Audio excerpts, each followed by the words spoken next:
Noctis. Subscribe to Vincent Valentine EX Turk channel. Hello my archfiends of chaos, this is your King Knight, Vincent Valentine EX Turk, and we're here with another Final Fantasy 15 video, straight at you, with, I swear, if people just don't quit texting me while I'm trying to do my damn videos. Anyways, back to the subject, and we're here with another Final Fantasy segment, or should I say Final Fantasy theory, Final Fantasy 15 theory to be exact, because that's what this is. Oh, and I really did put the camera in the right place, because it's showing all my whole background. Anyways, let's get started. The theory is, AETERNA is not Ravus Nox Fluret. Now, before we pound dislike buttons and say I'm crazy and I'm fishing and all this other colorful stuff about trash theory videos, which, again, I try my best to bring you the best theories I can come up with possible, or theories I've heard and elaborate on it and stuff like that. But hear me out. The reason why I say that AETERNA is not Ravus Nox Fluret, you gotta remember, Ravus Nox Fluret is dead. Ardyn killed him. He went to challenge Ardyn. It was even in the notes. If you go read the notes, it shows everything what Ravus was thinking, which I should have put that clip down here instead of extended this clip right here, but oh well. But anyways, before you say anything about my theories being trash, just listen to this theory. This theory could be very detrimental to your fandom.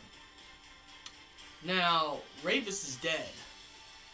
No one knows what happened to Ravus after Noctis read those notes. We could concur or theorize that Ardyn took the body of Ravus. It did something to him. Now, let's go before Chapter 13. Let's go all the way in the beginning. And this will make sense once it goes there. Ravus Nox Fluret's mother was killed by General Glocka. Glocka was standing over younger Ravus, as to signify or show his future, because he didn't kill Ravus. He could have killed Ravus and prevented the King of Tenebrae to rise over the Niflheim Empire. Glocka did not kill Ravus. He just looked at Ravus and just like, and pitied and just left. Okay. The events of King's Slave happens. Nyx defeats Glocka, which is Titus Andronicus, which isn't, like I said, isn't. And the reason why I want to say that Titus Andronicus is not Glocka, even though he's a man in a suit, the suit is made out of special materials. And this is where it's going to actually make a lot of sense. But after King's Slave, General Glocka's dead. Okay. Ravus actually takes his position in the Niflheim Empire. Ravus Nox Fluret becomes the High Commander of the Niflheim Army. He becomes the High Commander of the Niflheim Army. Pretty much the General. And who was the General before Ravus? General Glocka. And why King's Slave makes sense to this? After Idolus planned Ravus to take Glocka's place as the new General, the new High Commander. Now, Idolus already liked Ravus the way he was. But Ardyn already wanted to modify Ravus to make sure Ravus never go against his commands. Because, remember, Ardyn and Ravus don't get along with each other. Ravus really seriously wants to kill Ardyn, as you see in the game. So, Ardyn wanted to modify him so he would never disobey the Niflheim Empire's commands. Ever. You know, even though he respected Idolus, he would still turn on Idolus if need be to protect Lunafreya if need be. Now, not only Ravus took High Commander position. He didn't just take High Commander position and that was the end of that. There's a lot more to this theory than you think. Look at Ravus' metal arm. Yes, we know it's made out of Magitech. Look at General Glocka's armor. I mean, yes, they're both tints of purple. Yes, Glocka had a brighter pinkish type of tint on his armor, but Ravus had dark purple. But it don't matter about the color. What if AETERNA is General Glocka? and not the Titus Dronatos inside the armor. We're talking about the armor itself. What if Ontaria is the demon that possessed both General Glocka by Arden's and Verstala's modification? What if it's possible that Ontaria is coming from the same species of daemons or demons, whatever you want to call them, from the Star Scourge? They have their own class of demons that make this special armor. You can't even find these in Eos. You would probably have to go outside the perimeter of Eos to find this special type. This type of one, and it's probably so strong and powerful, it enhances the person who's wearing the armor by it, or metal arm by it, by tenfold. Because remember, Ravus was super strong. Gladiolus got knocked back. Now, if you could knock the biggest bodybuilder in Final Fantasy history besides Jack out like that, and not be half the size of that man, then yeah, you got some power. That power came from the metal arm, and my theory is that the metal arm comes from the same kind of piece General Glocka's armor is made out of. And it's just not that.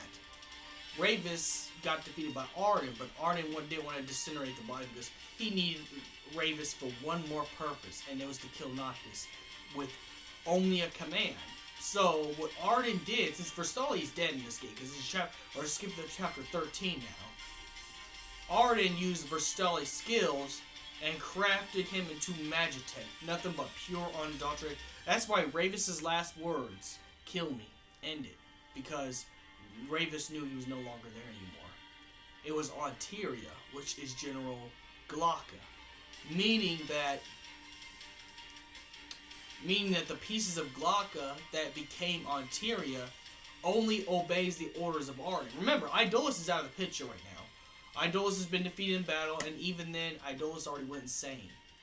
You know, and that's another theory for another time, because Idolus went insane because of Ravus. So Arden is taking over the Niflheim Empire for this particular moment. So Arden, ended up using the skills that Verstal did in order to make Magitech, to make Magitech armor, Magitech this and that, and it made the highest capacity of General Glocka's armor's species.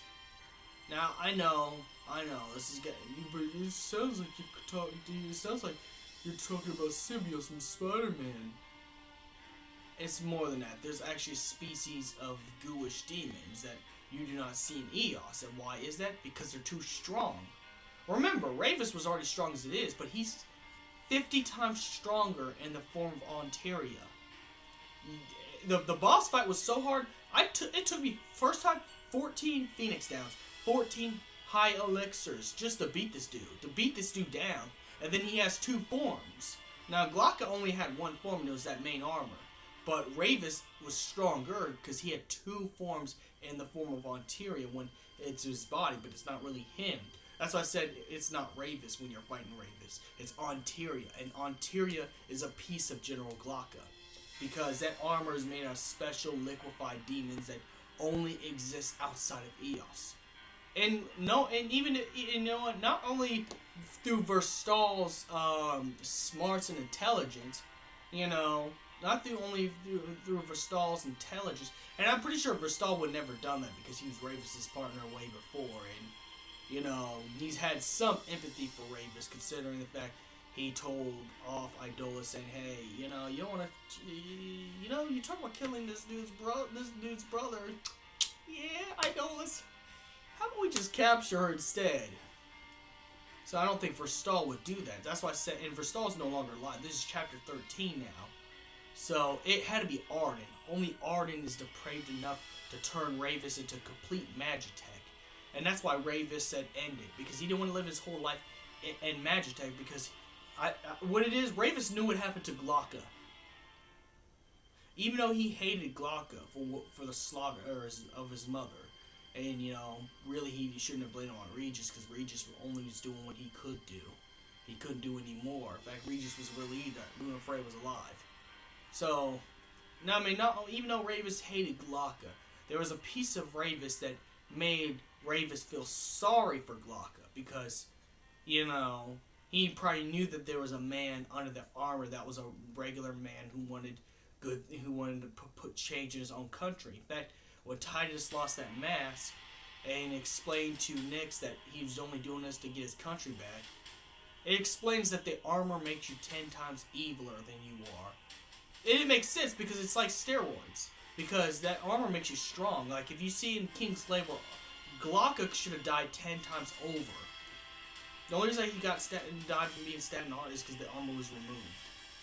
Otherwise, Glocka would have won that battle due to the fact that armor is like steroids. So, what we got on our hands is a liquefied steroid demon. It gets you all the gains that you want, but you're going to be coming home and beating your wife, beating your kids up, and doing a bunch of fuck shit. That's why Ravus told Noctis to end it. Because he probably knew Glocka was a real good man. I mean, Titus was a good man, but he didn't know Titus. But he knew that there was a good man inside the armor. The armor makes you 10 times eviler. Not to mention, it makes you obey the orders of the Nephilim Empire. And since Arden is super smart and took Verstall's skills and Magitech, he made Ravus's Ontaria form only obey his commands. Only to obey his commands. That's why Ravus told him to end it, because Ravus has no control over it now. He has no control of his body, so he has Noctis to finish him off. Because Arden has full control of Ontaria. Now, Glocka, nobody really had that much control over Glocka, except for the fact that Glocka willingly followed those orders, but arguably, that armor that Glocka was wearing makes you 10 times evil. It gives you the jack and the juice. You get like Gladiolus juice 10 times, but you turn into a complete bad guy. You have to be killed if you take that stuff. You know, that stuff will poison your mind. You know, that's why Ravus had no control of Ontaria, because Ontaria is made from the same species that made Glocka's armor. And that's why I said this fan theory makes sense. Because Glocka never killed Ravus when Ravus was younger. Ravus just looked at him and that was it. And then Ravus takes his spot as the new general after Glocka's been killed. Now, I know that's kind of a stretch and I look like I'm fishing, but wouldn't it be cool if that Glocka's armor is the thing that made Ravus's arm and Ravus Ontaria? May the crystal be with you. Comment, tell me what you think on this theory. Much ado feedback.